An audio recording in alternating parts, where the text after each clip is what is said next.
younger Singaporeans are growing up in what is actually a very open media culture, particularly when you look at the internet. They're growing up much more autonomous. They're growing up with a much stronger sense of individual identity.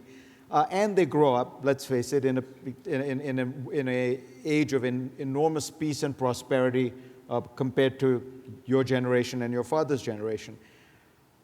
Aren't you going to have to accommodate to that reality? I think the politics will change, and it's a new generation. They have different aspirations, different interests. You look at the causes which they adopt. Some are religious, some are green causes, some are social causes, all sorts of things.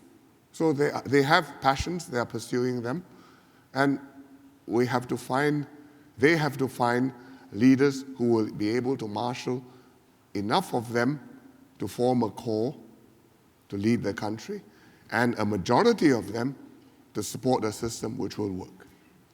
If you are right, and anarchy will lead to a spectacular enlightenment, then we are lucky.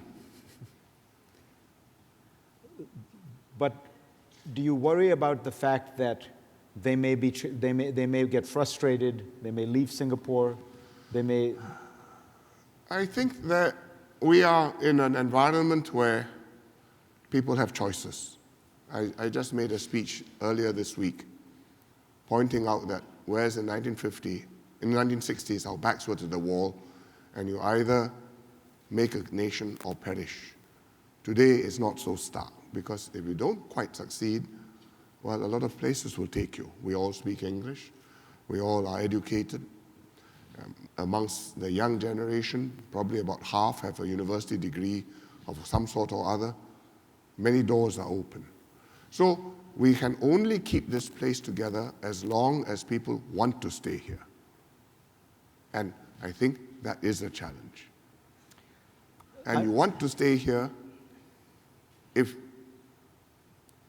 you can develop your own aspirations, your own ambitions and careers, if you can want to bring up a family here, and if you believe that here it is your home. And if you believe that, you will make this place work. If you don't believe that, well, you can be off to New York, maybe one day host a talk show. Many possibilities.